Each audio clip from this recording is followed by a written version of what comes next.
Ready? Yep. Good evening, everybody. Here we are again. I'm Mark Betancourt, Chairman of the School Building Committee, and I'll start by introducing Jim Barrett, Greg Smalley, and Mark. Last name again? Jeff Cohen. And we'll get started.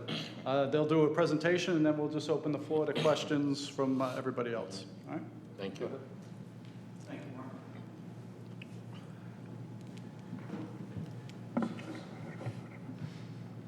Good evening again, everyone. As Mark indicated, we'll work through our presentation we've shared at past meeting.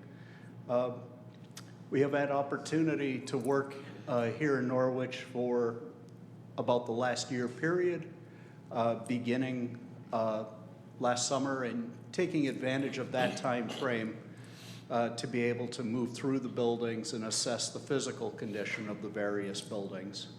There are 14 buildings in the study. 7 of them are elementary school buildings, 2 are middle school, and the remainder are their support buildings for Norwich Public Schools. Our agenda includes 2 portions. The first, background information, existing building assessments, demographics and enrollments, educational programming, and potential options. Second half of the presentation, Greg Smalley, who serves as our project manager, will follow up on those potential options that we'll share.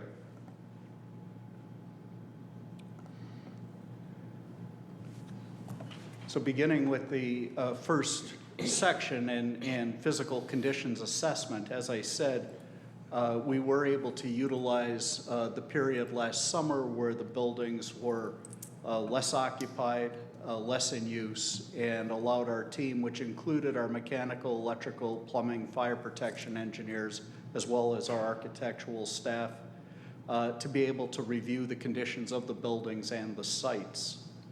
From that assessment, we found buildings that were more suitable towards the top of the chart, suitable and less suitable towards the bottom of the chart. In terms of the second component of the information that we collected, enrollment and demographic forecasts. By school, we can look at the individual adds and deducts as we look over the next 10-year window for change. As a district, the district stands fairly static. Over that 10-year period, 0.2% deduct in terms of numbers. And that parallels basically what we're seeing in the city for projections, a slight drop in terms of total population through that period of time. So as we look at it and apply that information specifically to the pre-K to 5 cohort, those bars to the left in yellow are history, and those in blue start in school year 2022 to 2023 and move forward for a 10-year horizon. This pre-K to 5 cohort stands as a pretty static cohort in terms of population served through this period. Similarly, as we look to the 6 to 8 cohort and look again through the blue bars where we're projecting the next 10-year enrollments, once we get through year 25-26, it becomes a fairly stable population as well in terms of anticipated level of service for that enrollment group. So these 3 components taken together give us an outlook that's a fairly stable environment and one where we can look to have some good predictability in terms of those students to be served. Another thing that we looked at were attendance zones for elementary schools. And within this, a couple areas that we'd like to draw your attention to. Norwich is not uncommon in terms of other districts where we've served, where these districts have been in place for a while, often you do find some peculiarities. Here, if we look at the green area on the chart, that is the Uncas Elementary School, and it's in the southwest quadrant of the, lower left-hand quadrant of the area. You'll notice that there are two green zones that float up into the blue area, and that's the Moriarty catchment zone. But these are satellited catchment areas that are assigned to the Uncas network. Similarly, if we look at the Stanton School District, and again, that is in the southwest corner or the bottom left corner of the diagram, it's indicated in pink, and the majority of that catchment area is in that zone. But if you look directly to the east or to the right, you'll see a small satellited area of catchment area for the Stanton School. Two other things that we'd like to draw your attention to is some of the catchment areas are pretty dramatically large. So if we look to the Huntington catchment area, and that's to the western side of this, it is the tan region. It moves from the northmost portion of the community right down to Route 2. Similarly, if we look at the Moriarty catchment area, and that's in the blue, it similarly has a very long north to south run in terms of where the students for that school come from. In concert with this information, we also look at where are the students. And here within the community, it is evident that it is the southeastern side of the city that has the heaviest producers of student population for the elementary and the middle school zones. And so that helps us think about where the schools need to be able to service this student population. If we think about programming of the elementary schools, we often think about trying to arrive at parity in terms of the services that are rendered at each. If we look at the top or largest of the schools at the elementary level, the two highlighted in yellow at the top, Stanton and Moriarty, represent the largest of the elementary schools within the system today. And over the next 10-year window, the largest will become larger. So again, if we're seeking parity, they're heading in the wrong direction. At the very bottom of this chart, we look to Veterans and Waconic, and there we see the smallest here within the district. And over this 10-year window, we see them getting smaller. So we see the largest moving larger and the smallest moving smaller, which really speaks to an area where we do not want to be at the end of this study. We would prefer them to be more similar in terms of their overall sizing. So as we think about how do we better align enrollments across all the facilities, we can identify that some of the enrollments, like we just identified, they're becoming too small to be effective. You'll find that they're not as fiscally or logically feasible. They don't provide or help to provide parity in the system. Some of these buildings do not meet guidelines for room sizes that are recommended. And then on the other end, some projected enrollments will stretch some of the schools within the study.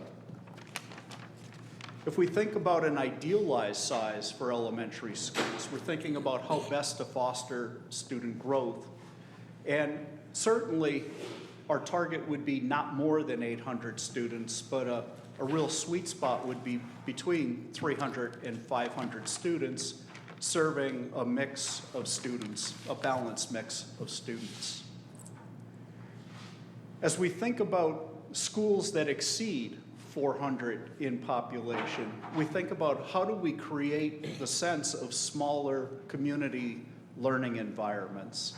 And this can be done in a variety of ways. The two lower bullet points on this slide speak to the idea of school within a school or schools sharing the same school envelope. Both of these try to take larger total cohorts of students and break them down into smaller communities so that the students' experience within that school, although garnering the benefits of the larger environment in terms of what it can offer, also allow them to experience a smaller experience in terms of their day-to-day within the school. And so our study did look at three distinct approaches. 7 schools, 300 students each, the existing configuration, what would be needed to kind of bring us back and kind of take corrective action for the variety of issues that have come to the table as needing attention. And then alternate configurations at 4 and 3 schools. We'll focus on the 4 schools as that was the directive as we came out of our workings with the building committee, and that focuses on a student range of 550 to 600 students.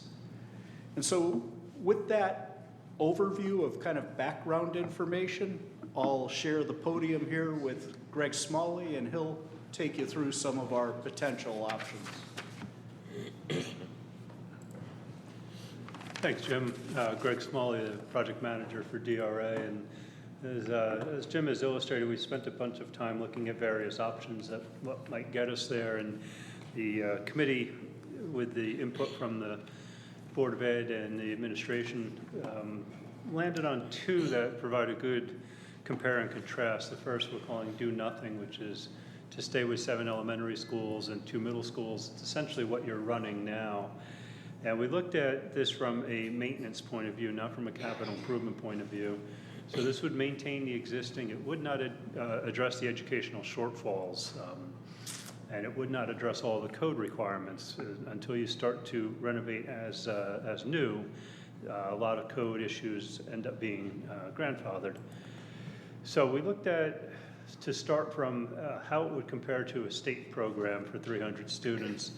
And we see 3 of the buildings would be large enough. The other 4 are smaller, and the sites, for the most part, in an urban district are less of a concern. We know that getting the guideline amount of area is far more difficult to do in an urban district. But concentrate on the actual size of the buildings and what might be able to be done. So if we were to renovate all 7 just to address maintenance, we still have 4 of them that are undersized for the populations we're looking at. Doesn't include expansion, doesn't include the ability to gain a lot of grants. We're not getting in far enough into the buildings for the state to consider them to be new. So it will probably elicit some grant possibilities, but I think they'd be quite limited at this point.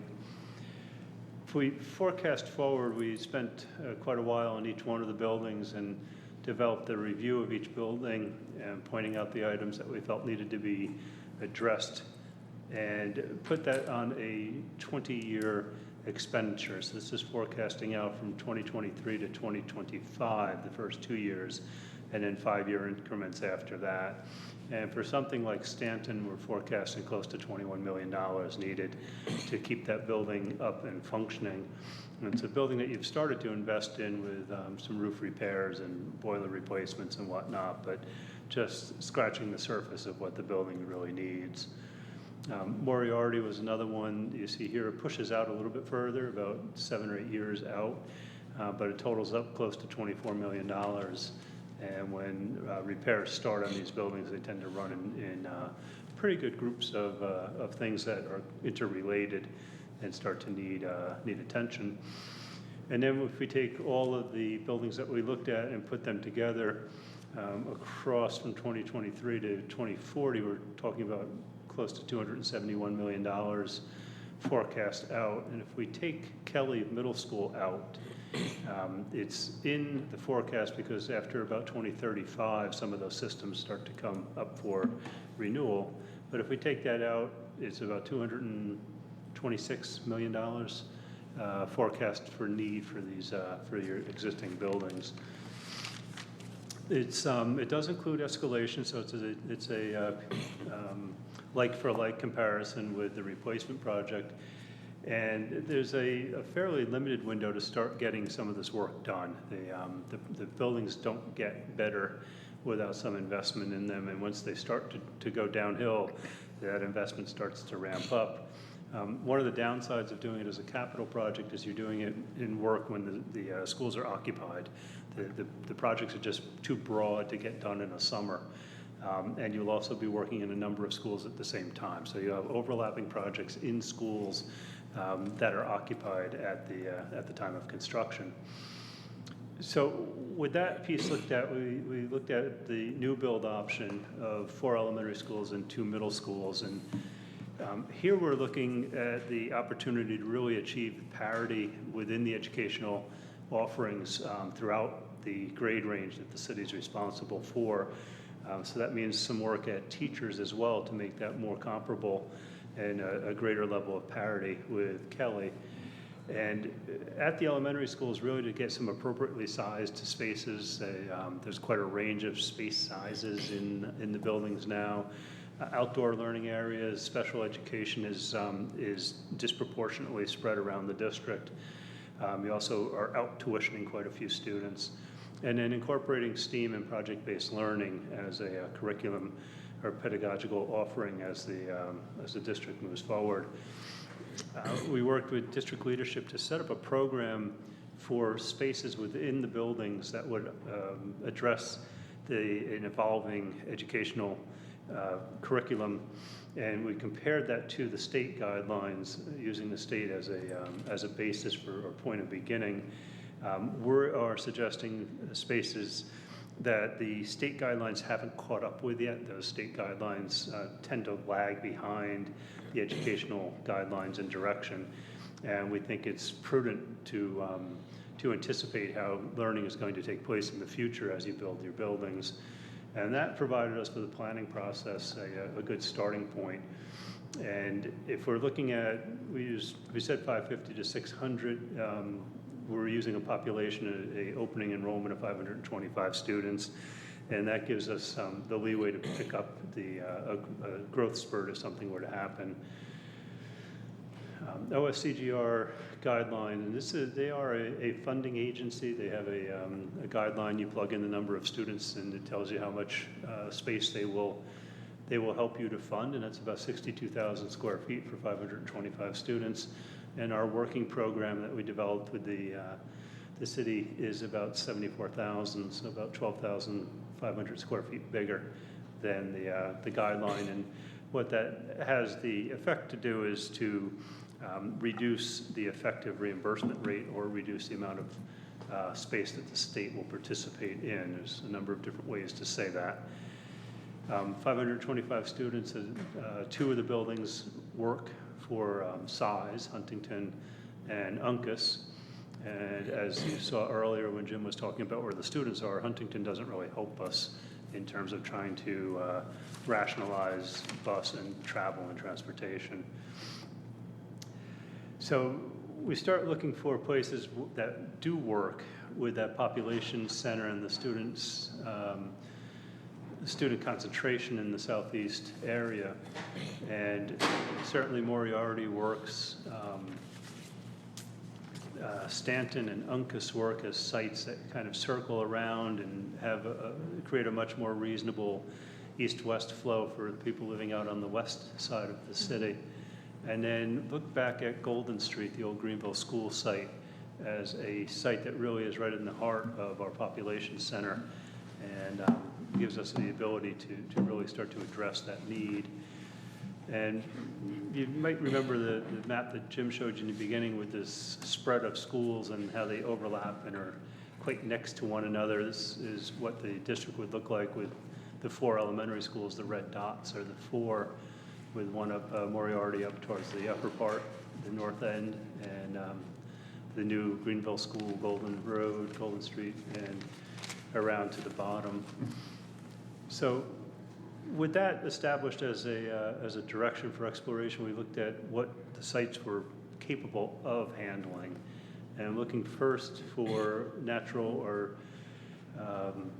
features that might preclude a site from being developed. And this is taken from the state's and the city's mapping for environmental hazards. And the green is a wetlands area, and there's a band right across the center of this site that's about a 5-degree slope. And if you've been out on the site, you know it's just the slope that separates the two playgrounds, so it's relatively easy to work with. We think the site has great potential. Right now, it's rather congested for bus drop-off and parent drop-off, conflict, very constrained, not quite enough parking for staff, and the playfield is actually fairly remote from the school itself. So we suggest one consideration would be a new 2-story building up on the area that is the playfield at the top of the drawing, the ball field right now, and then create a new ball field and a rectangular field, which the school kind of lacks right now. And this allows us to get a bus drop, parent drop separation, buses coming right across the front of the building, and parents dropping off with separate entrances for kindergarten and pre-K, and a ability to separate pedestrians and vehicles across the site. Stanton is next one we looked at. It's a relatively big site. It's about 26 acres, just under 25 acres, I believe.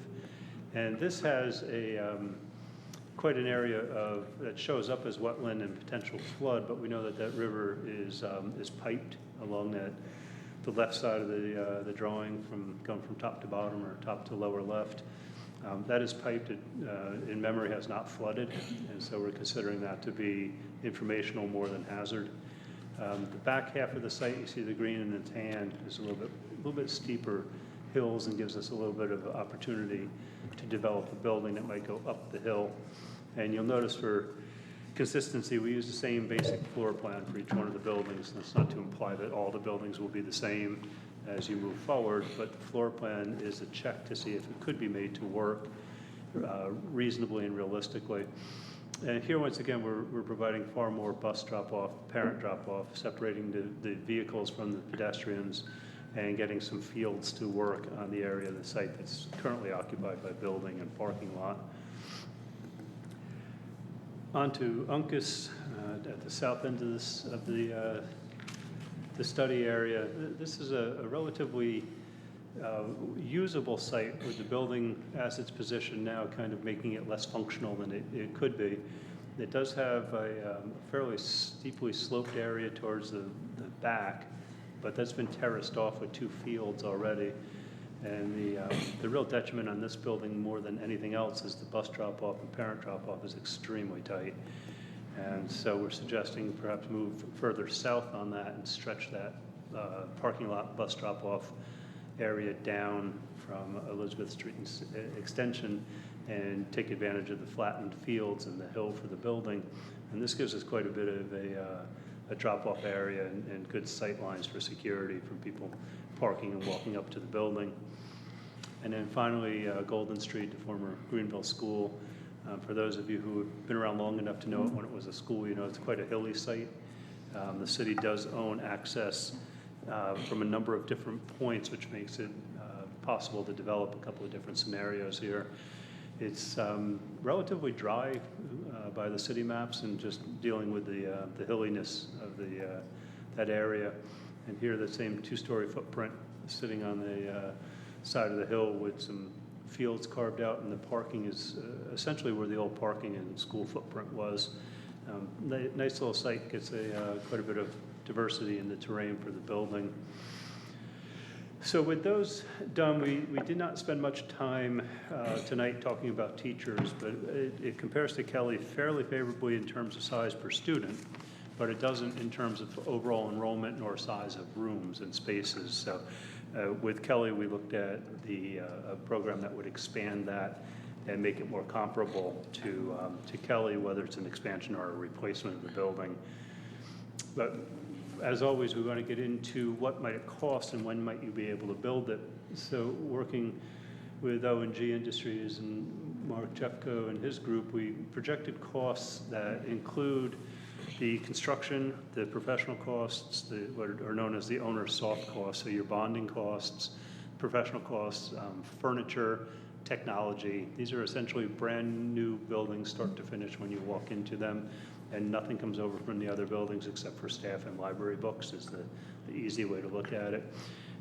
We anticipate 2 phases, and doing new construction for the elementary schools eliminates swing space, which is essentially money that once you've spent it, you get very little ongoing benefit from it. So with that, I'll let Mark talk through a little bit about how these numbers came together, and then I'll come back and talk schedule.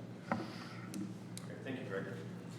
Okay, my name is Mark Jeffco. I'm with O&G Industries. I'm Assistant Vice President with them. What we did was we analyzed the program that DRA presented to us, and we kind of took that information, the sketches, the drawings, the slides that you had seen here, as well as the experience that we have in building public schools in the state of Connecticut. So we've completed over 300 schools in the state, have a real good handle on square foot costs and what these buildings cost. And so what we try to do is go through each of the schools, understand what the total project cost is, and as Greg mentioned, that's both the hard cost of construction, the brick and mortar, as well as the soft costs, and came up with a total project cost for each of the projects. Then we went through and looked at what would be eligible for reimbursement, and based on square footages that DRA came up with, some of the schools actually have a reduced reimbursement rate because of the size of the schools. But ultimately, we came up with a net value or a net cost to the city of Norwich. And I'll just run through these quickly. Golden Street Elementary School, we have a total project budget or project cost of $60,368,000, but the net cost to the city of Norwich would be $23,768,000. Stanton Elementary School, again, the budget or the total project cost would be $66,078,000, and the net to the city of Norwich would be $26,017,000. We have Teachers Middle School, which would be, Greg just mentioned, or maybe an addition and renovation project. Again, it has a higher reimbursement rate for that type of project, but they have a total project cost we had come up with of $99,053,000, with a net cost to Norwich of $32,121,000. Huntington, again, is really Board of Ed admin spaces. It has a project cost of $25 million and a net cost to the city of Norwich of $15 million. And then the last 2 schools, with Moriarty, again with the total project cost of $64,204,000 and a net cost to the city of $25,279,000. And Uncas, again, of the project cost of $66,761,000 with a net cost to the city of $26,285,000. So looking at a total project cost for all 6, basically all 6 projects of $381 million. Again, that's a total project cost, but really the net cost directly to the city of Norwich would be $149,060. And I think Greg will talk a little bit more about that comparison to the cost of maintaining these buildings. So a question is always, how do you build this? And we developed a schedule in working with the committee. We looked at 2 phases versus 3 phases. And right now, one of the biggest drivers for scheduling is escalation, which has been rampant in the construction world since the pandemic started and supply chains have hit. Whereas historically, we would see escalation figures somewhere in 3 to 4.5% per annum. Right now, we're seeing 8 and more. So these are forecast out at 8% per annum, and that compounds. So it doesn't take long if we started in 2022 to start this. By the time we get out to 2028, a mere 6 years out, it is almost 51%, a little bit over 51% increased cost. So that was the same increased percentage that is on the capital improvement numbers as well, because the capital improvement really is small bite construction projects. And these just happen to be larger bites, but with the advantage of buying it out and knowing the cost as we move forward. So in a quick summary, the do nothing option doesn't really get us parity at the elementary school level, doesn't really get us parity at the middle school level, has a projected cost of about call it $226 million, it's just easier number, with very little grant opportunity we're seeing in that. And we did not include the work in Kelly for that project, but about $226 million to essentially stay where you are in terms of the educational environment and what's being offered, as opposed to the new build option with a projected cost to the city of about $150 million. And that, as we said, is buildings at the elementary, middle school levels that really do achieve parity in the educational offerings, new furniture, new technology. It is a new learning environment, very similar to what you walked into in Kelly 10 years ago when that building came online after its renovation and expansion. So that brought us to last week and then into tonight. So we've kind of tabbed this back to other places within the slideshow. If someone has a question as we go forward, we can jump back to that. And I will turn this back over to you, Mr. Mayor. Thank you. We did have a sign-up sheet. One person did sign up. Not anyone else here also may speak, ask questions, but that person is John Rankowitz.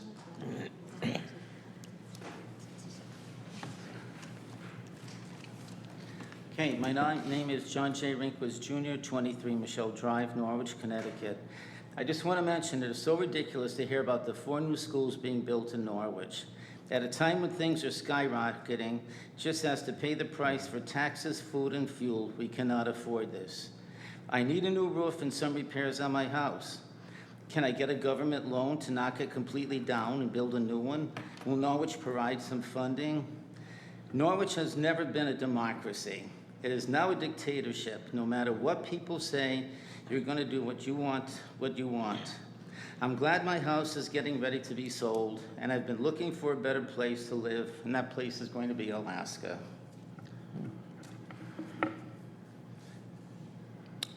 Thank you, sir. Others would like to speak? Just I'll go back left and right side of the room. And I'd also like to address council or ask questions. Yes, please. If you come up to the microphone, please. And just for the record, your name and address, please. My name's Carol Erickson, 66 Shoals Avenue here in Norwich. I know this is probably not exactly the question for you, but my concern is Huntington School is a wonderful elementary school. It has everything it's needed. I work there. I don't work at Huntington currently, but I did work there. My kids went before the renovations, but with the renovations and the expansion, it's perfect for an elementary school. And I'm really concerned that central office is going there instead of to one, say, Bishop School or one of the other schools that you're planning on closing. And that is my concern, why central office chooses to go to Huntington. The school is fantastic. That's all. Thank you. Others wish to be heard? Please, Beryl.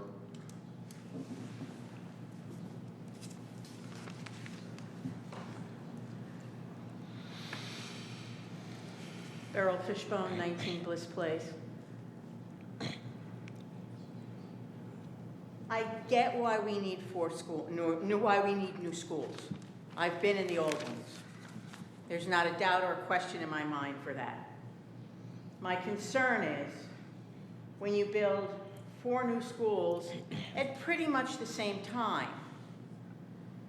20 years, 30 years down the road, you're going to have 4 schools with the exact same problem at the same time.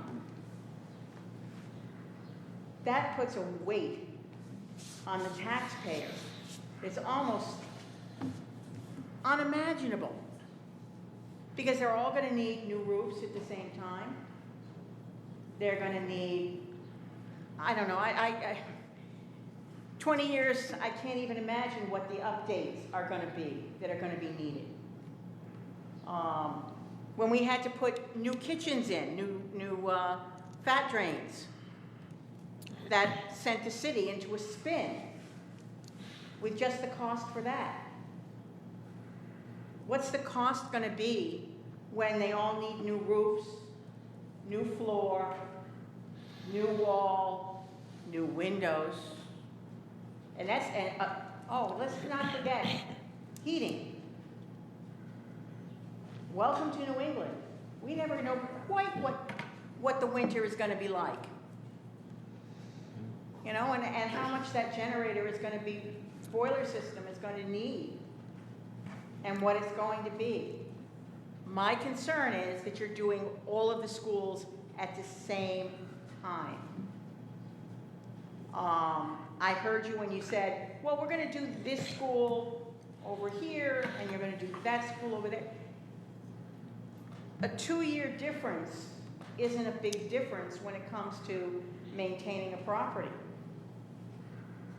And my concern and my question is, how are you planning that?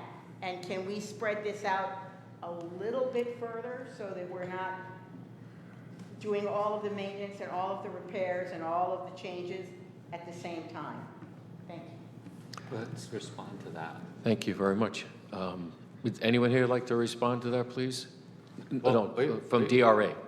I'll get right to you, Rich. If we can go back to the schedule, right, the phasing.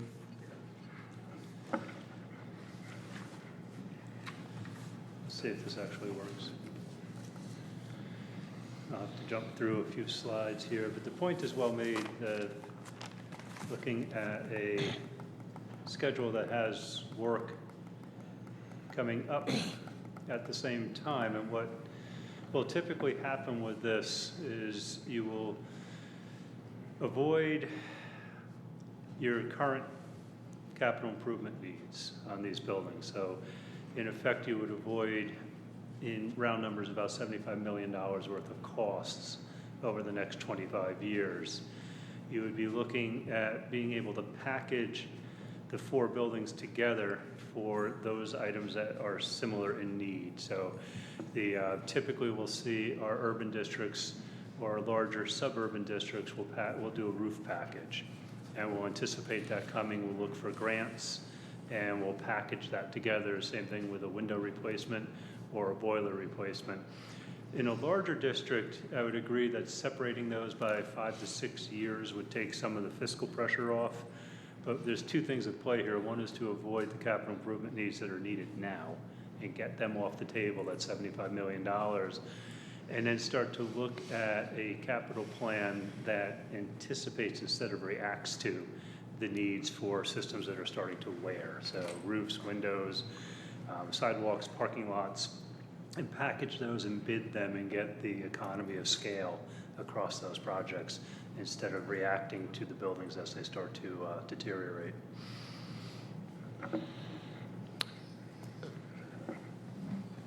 Thank you. Please, yes. Yeah, go ahead. Is it Mark Betancourt? Yeah, I think we all agree that Huntington is a great school.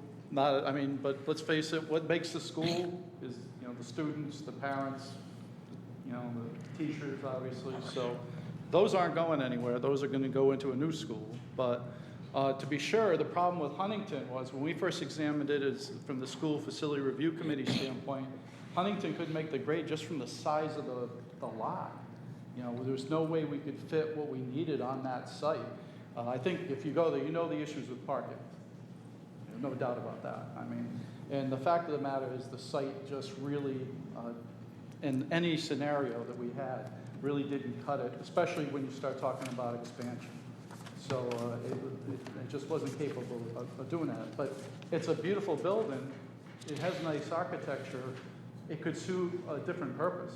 And we thought I think that's the only structure we've really talked about as far as reusing in that kind of capacity, where it would have some educational component as well as an administrative component. So we thought that was a worthwhile approach, and this is something we looked at, before. So we'd much rather, obviously, if we didn't have to change anything, it'd be great, but, it is an old school. Most of the school is fairly significantly old. All the schools that we're talking about have outlived their life expectancy. So that's a fact of the matter. So these schools need significant repairs going out. I mean, we talked over the next 20 years about $225 million. Now, that's a big nut, if you will. And that just comes out of our pocket. We'll get very little state aid for that. So when the building committee looked at the numbers, I think unanimously we said that it was in our best interest to look at the new option. To be honest with you, the way the state makes the rules, it kind of encourages the new option. No doubt about it. But to not try to take advantage of that, I think could be, penny wise and pound foolish. We have to look towards the future in that way. And I think the new school option gives us the best possibilities for that. So without going into too, I think the numbers kind of speak for themselves. If you already have your mind made up, that's one thing, hey, so be it. But to be honest with you, when you examine it, I think from a case of the condition of the buildings and the actual numbers and costs down the road as we go out 20 years, then I think it makes certainly more sense to do the project, as described, at least at this point. And then when we get to the design phase, obviously there'll be some other things. We'll be working with our folks in the legislature in the future to try to help us out, but there's no guarantees there. But this, as far as the reimbursement and stuff, that's the stuff this is the hard stuff they had, this is the formula, and this is what we can expect as pretty much a worst case scenario for us. So I believe it's the way to go. Like I said, as far as Huntington goes, great school, no doubt. It just doesn't meet the need as far as that, what we would be able to use it for. As far as, especially when it comes down when you start talking about expansion. I was around when they did the gym project and stuff, the expansion in the back and whatever, and I think we know what we went through with that. Yeah, that was a lot. They did a great job. Yeah, I know. But but being able to put it up to the point where we would need it to be, I think it just wouldn't work. So, unfortunately. So, but the building could have other good uses. We don't think the building is done that way. At least the committee. Thanks. Thank you. Rich? Again, name, address, please. Rich Perdergo, 107 Sherwood Lane. Just a couple questions about the construction because I didn't see anything about it. We're going to go with green schools, recycled material. Are they going to use fuel cells, solar power, wind energy, which you could get grants for, big time, solar, everything now in the future? And then what happens to the schools you're taking down? Because Greenville stood for like 20 years with nothing. It just sat there forever. So I was just wondering what's going to happen with the old schools still. Thank you. Gentlemen?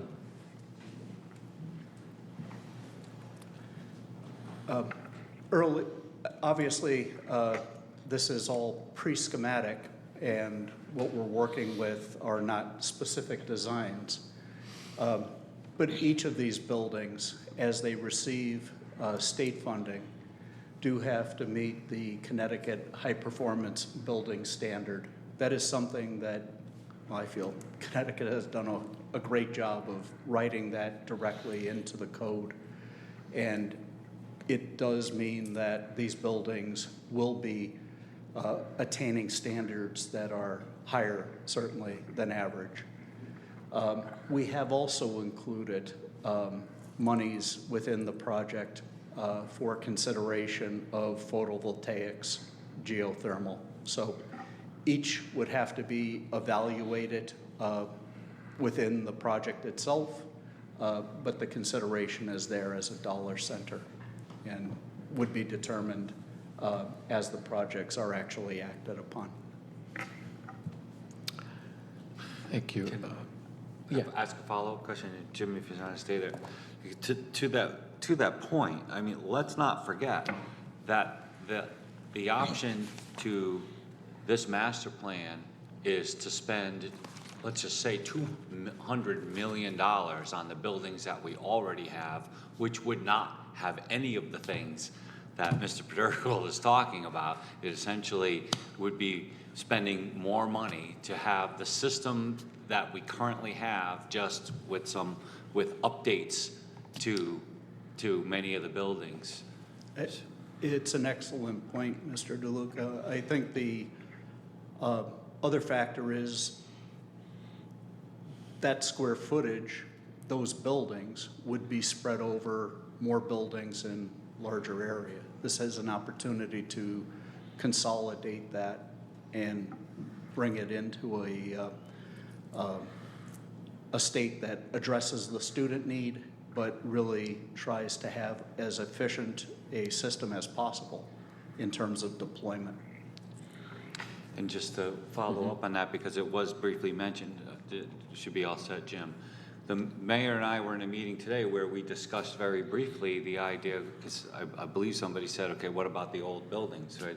The minute that the buildings that are no longer going to be schools are no longer schools, they become the property of the city of Norwich, and the council, whoever may be sitting here at that time, will decide what to do with those buildings. That would imagine we would find the best use for the community, if that means selling the building, if that means repurposing it for something else, whatever the case may be.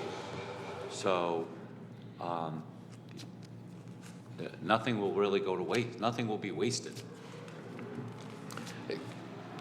To his point, they'd be considered surplus. And I can only speak for myself, but in my opinion, you want them back on the tax rolls, which they've never been. So you'll find another use for that that does provide tax revenue and such, and possibly job locations and things of that nature. I know, talking about Mahan, that's absolute. That's in a high commercial retail area, very valuable piece of property. And that would be the purpose, to put it on the tax rolls. Pay down debt, like the debt that this derives. I can tell you I've spoken with our state senator.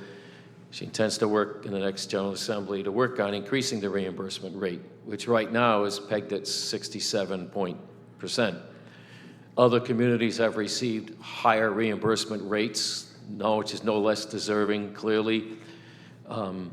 I believe she's in a unique position to argue that on our behalf as Chair of Appropriations. I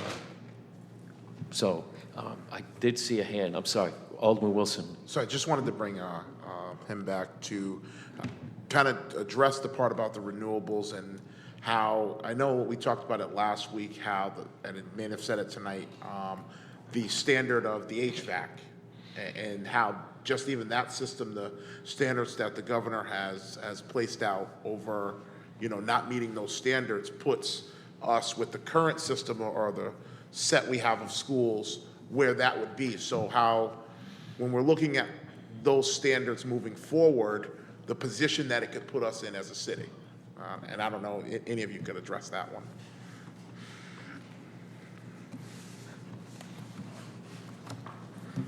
Sure. What the Alderman is referring to is some legislation that's been circulating around for a while, and it would require testing, or requires testing, of the indoor air quality within the schools.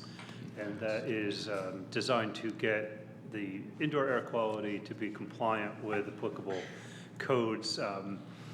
The only building that I think you have that would comply would be Kelly.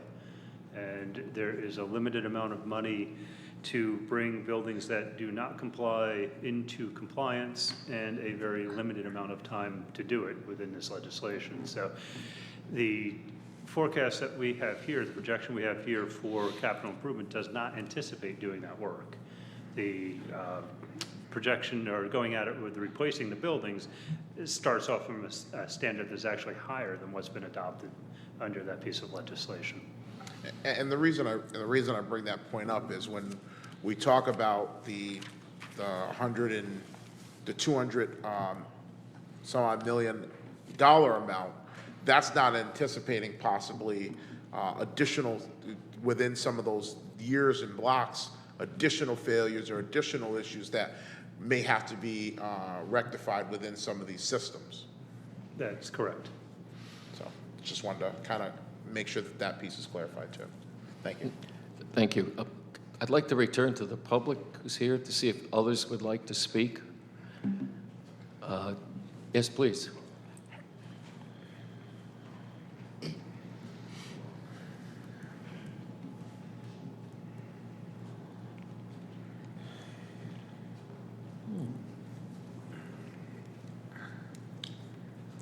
Hi, Mark Kulos, 327 Broadway. I'm also a member of the School Building Committee. Now, to compare apples to apples, the Build New plan, that would include the 4 new elementaries, renovate teachers as new, and I assume that's also renovating Huntington? Is that correct? Okay. And the Do Nothing plan is basically to get the schools, the maintenance on the 7 school buildings, the maintenance on teachers, but does that include bringing the maintenance up on central office and also on adult ed, or those buildings were not included? They were included. Okay, so it is that difference, but the escalation factor, is it the same on both projects? I know you said it was 8% going up on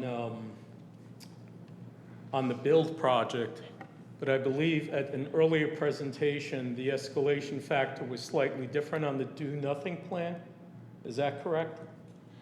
Originally, and my apologies to the board for answering the audience. When we initially presented this to the committee, we did not escalate the capital projects. They are now escalated at the same rate as the construction. So the capital projects escalate out at 8% compounded, and the construction project escalates out at 8% compounded. Well, I did hear someone say that the Do Nothing plan was basically the first year the escalation was 8%, and then it was compounded at 5% per year. Is that correct? That is further out, it goes down to Oh, further out. So for the first comparable 10 years or 15 years, it's the same escalation rate of 8%. Okay, and then it escalates out at a lower rate at 5%. Okay. But still, I mean, that's a tremendous difference. It's 75 million more that we would be paying, and our schools would be what we have. The space is inadequate. We would not be able to bring kids back in that we're putting out now for special education programs. The classrooms are undersized, and it just doesn't fit today's educational model. I mean, most of these buildings are 50-plus years old. So, And- if I could, Please, go ahead. so to your point, think about it this way. If we were gonna do, it's $75 million more. It's not just 75 million bucks, it's $75 million more, as you said, right? So that, even if we spread that out over the next 20 years, that's $10 million a year, up against a city that has a budget of $145 million total, including the school budget, right? Right. So where's that 10 million gonna come from? We're gonna have to borrow it. Each and every year for the next 20 years, we're gonna have to borrow 10 million bucks just to have the school system that we currently have with some, with updates and fixes along the way. And looking at the timeline, some of those require within the first 5 years. Exactly right. We don't have 20 A tremendously years. more Right. amount of money. Exactly. I mean, we're looking at probably, 175 of that 225 that's going to be required in the next 5 years just to salvage the buildings and not have bricks falling on children, essentially, or windows falling out. I mean, we had an incident at Stanton where a kid leaned against up a window and the window fell out, and the kid fell out the window. So, I mean, our buildings are in horrible shape. So I guess my point is, we're going to be borrowing money for our school system over the foreseeable future. It's, what do we want to borrow money in order to have? The system that we currently have that is not serving our student body in the highest and best way it can, or a system that would be brand spanking new and service for the next 50 years. Right. And as the mayor pointed out, with Kathy Austin's help, maybe our reimbursement rate might be a little higher on the build new option, and that 149 might come down, even if we could save $5 to $10 million. I mean, that makes it $80 to $85 million difference from the build new or to maintain what we have. So that's a significant jump in that also. Well, Greg said last time that this was really, what they're showing us is extremely conservative. It's really kind of worst case scenario when it comes down to dollars. Right. So if anything that we can save through Senator Austin's work, through, value engineering, through the project, that we, obviously we can't pitch those things because we can't guarantee that they're going to happen. But at least we have a realistic view of what the costs are going to be and what we'll have when it's done. And if we can get it so it costs less, great, we'll do that. Yeah. All right, great. Thank you. Thank you. Is there other people here who have not had a chance to raise a point, share a concern? Please, Dane.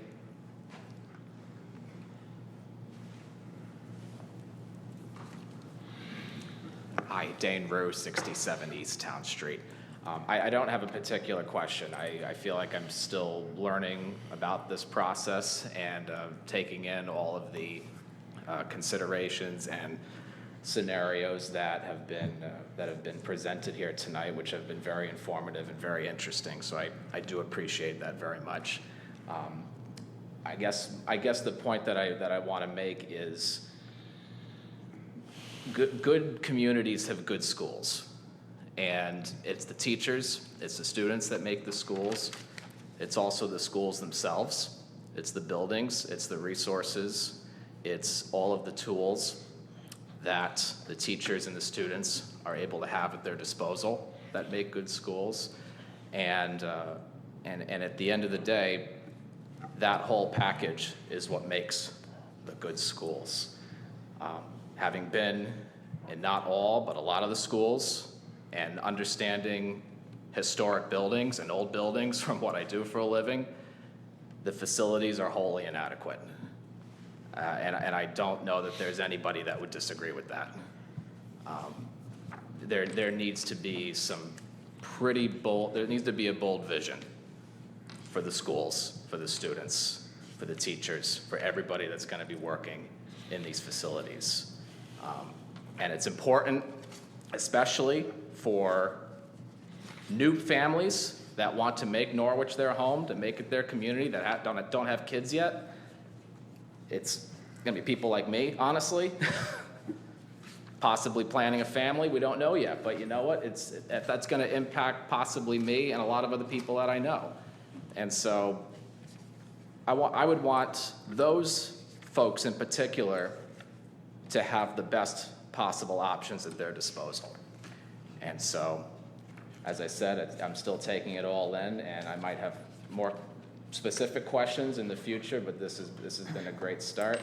And I appreciate all of the thought and the efforts that's been put into it, so thank you. Thank you, Dane. Well, let's see, anyone else who's here has not had a chance to speak from the public? You don't get to leave when they're done, by the way. People have questions, just heads up. Thank you for coming back 2 weeks in a row. Is there anyone else who has not had a chance to raise an issue, share a concern?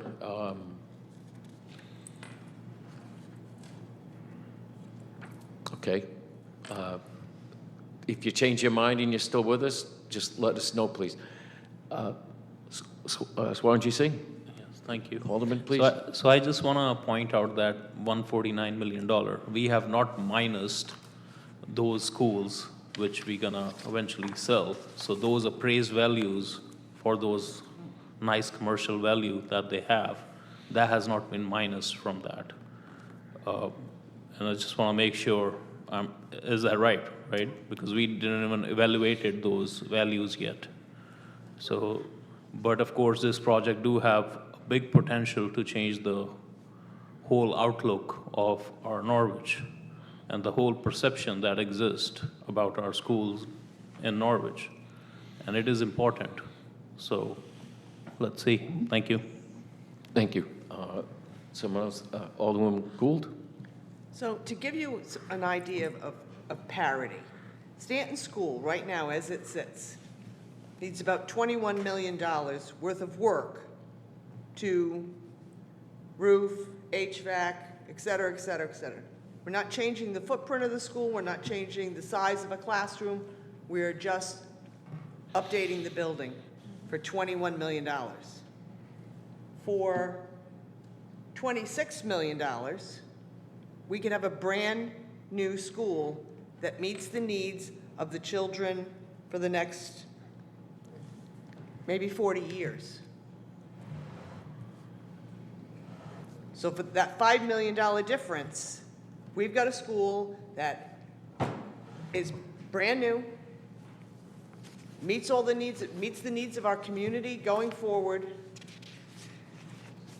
has all of the things that we know that we need for 21st century learning. That $21 million that Stanton School needs for systems, et cetera, doesn't give us anything new. The building physically does not change its appearance. The classrooms will still be too small. The playing fields are still inadequate. And that's a way to sort of compare apples to apples. Is, again, you could look at Moriarty. Needs $24 million worth of repairs. To build a new school for Moriarty, it's $25 million. A brand new school. The $21 million and the $24 million that we need to fix those schools that don't meet the needs of our children or our community is coming out of our pocket. The $26 million that we need to make a brand new school is also coming out of our pocket. Which way does the community want to go? Do we want to meet the needs of the children for the 21st century and beyond? Or are we going to be stuck with buildings that are inadequate? And I think that's really the bottom line here. Thank you. Thank you. Alderman Wilson, you had your hand. So first I will say the sentiment that Alderwoman Gould made is spot on. I have a question actually for the architects. When we talk about having to do renovations of schools, I know we talk about swing space during construction. The goal would be that many of these projects most likely would be done during those summer months if possible. But when we're talking the work that would need to do to some of these buildings are at a larger scale, what do we then, are in that cost, is that the added, or are there costs added for possibly having to relocate students? Or, possibly purchase trailers for classrooms and all of those things that would go into renovating some of these buildings and the do-nothing option?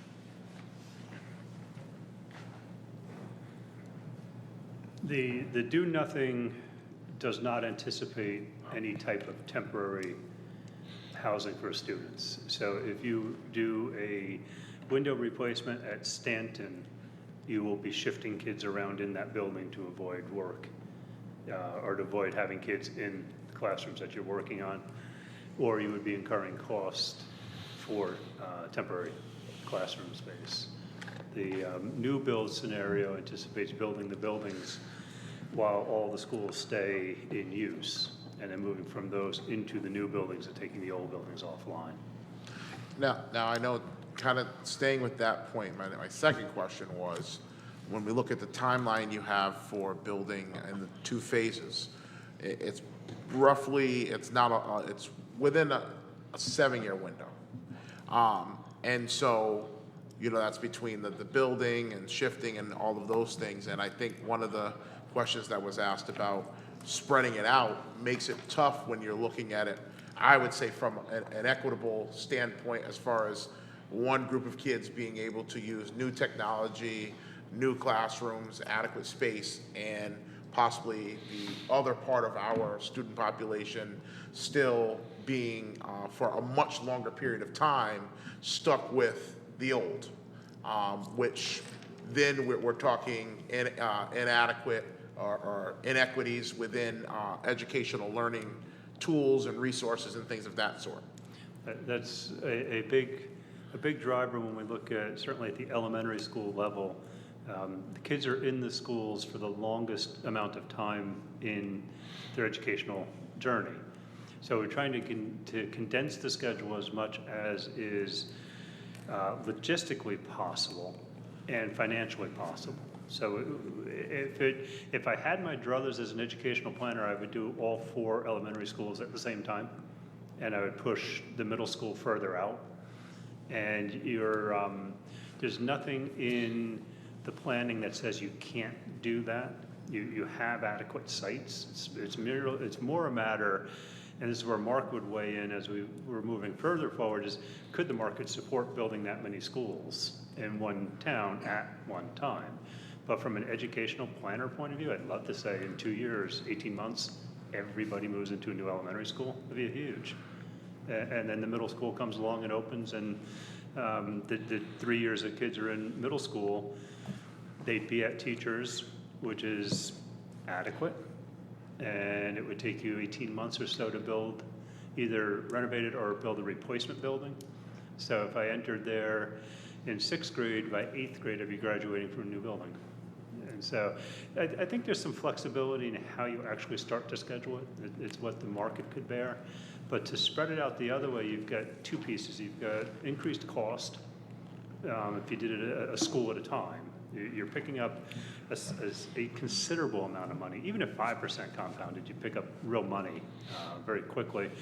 But you're also negatively impacting the experience for kids across the district. And so I tell people I'm a victim of the baby boom outside of New York. I went to 4 elementary schools in 3rd grade, and I turned out pretty normal. But it is a tough thing to do across an entire district, to say to somebody, just wait, trust us, we'll get to you. So that's why we condensed that schedule down when we were talking with the committee. And I think as you move forward with considering the referendum, I would always keep that possibility out there, that you could do this more quickly. You'll have to start working with the state to see where they stand as well. But I think there's some great potential there. And I think, you know, for me, it was the second point that you're making, that, you know, spreading it out, we talk about the inequity parts that would affect the student as far as the resources and things of that sort. So I think that was the part that I really, you know, I want us to remember, that we're talking parity as far as the school buildings. And so within that parity also comes the educational opportunities for each student being on the same playing field. And so stretching that out further lessens the opportunity for some of them in crucial grades to have those opportunities. So I think that's important to weigh. And you know, the other part of how we work the schedule is important, but I think just that piece about the inequities and the resources over time is a huge thing to consider. Thank you. while you're up there, I'm intrigued by your move the 4 first, because that would eliminate that 8% escalation over those out years that you're no longer incurring. That's real money. Yes. And correct me if I'm wrong, but all 4 new buildings for the elementary portion now could satisfy the state requirements so that more kids with special needs could be educated in the district and not sent out, which is also at a significant cost. So that's another cost avoidance. Yeah, please. Over the year, I mean, this is not a new initiative, you know, this hasn't come, as Alderman Gould and Alderman DeLucia can attest, you know, we've been studying this for, I don't know, 6 years now. So the main issue, yeah. And I mean, one of the main goals when we were in the Facilities Review Committee, we wanted a system that we could bring those students back in. You know, 2 is create operational efficiencies also. I mean, and I believe that the 4 school setup will allow us, you know, possibly to do that. There's no real guarantees there. You gotta, you know, lay it out and see how it works. But it's certainly, though, from the aspect of bringing students back into the system that are being sent out now, you know, that can happen. It can't happen in the setup we have now. We just don't have the space, you know, bottom line. So I certainly wanted, that was one of our goals when we started this whole thing, that we really wanted to get that done, and this would obviously give us that opportunity. And, you know, we keep it in-house rather than sending our money out of town. We're going through what the Board of Ed did all those years ago when they decided to close Buckingham and Greenville. All the money in the world couldn't take those old buildings and bring them up to code and provide energy efficiency because of the structure. If you're left with the existing structure, 50, 60 years old, you reach a limit in investing for energy efficiency and then you start to fail. That's what the Board of Ed decided back then. That's why they took that hard decision and closed those 2 schools.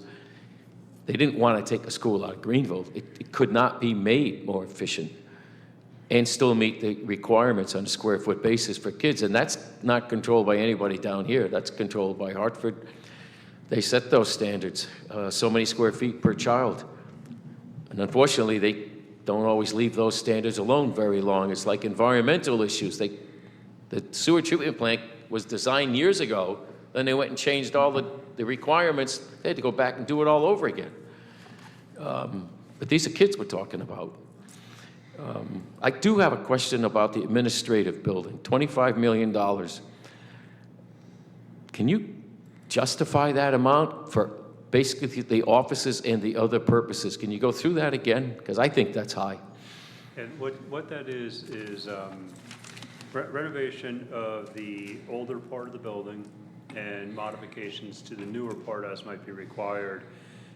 We would anticipate administration in the older piece and adult ed and continuing ed and technology ed in the newer part of the building.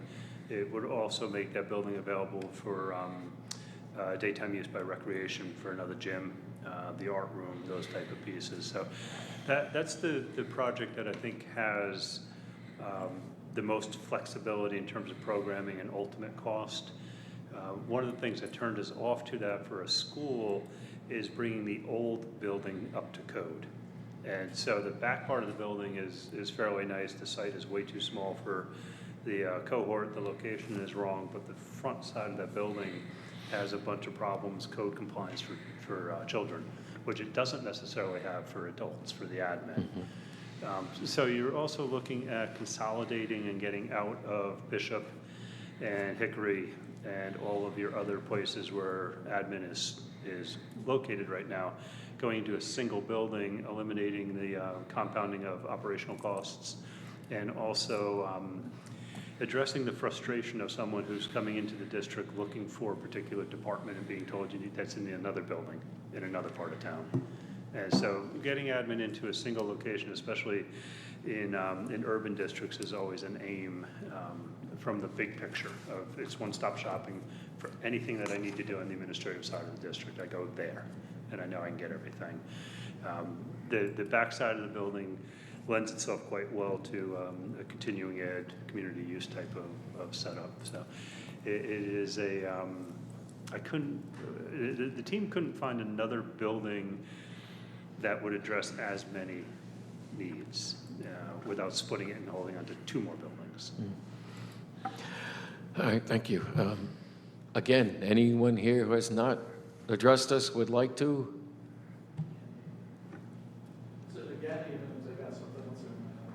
What? I said even again, if they have something else they'd like to add. Anything? Yeah? Any council members? I just want to. Alderman Singh. Thank you. So that was a very good point, and I raised it last time as well, the special ed students, because that's a big transportation cost that we pay for those students. And I think Mark might know, like, one time I think we calculated it was almost like $4 million that goes towards the special ed student transportation cost. So if we can save that, it's a good return on investment on those $149 million that we're gonna spend. So that's, I think we should definitely study more on that to make sure we can in-house those programs. Because even the programming cost for special ed student is going up on the upper side. And I think NFA, we had few students in NFA, and some of those special ed programs cost went up 60%. So we have to keep all these things in mind. Thank you. Thank you. Anyone want to take a second bite at the apple?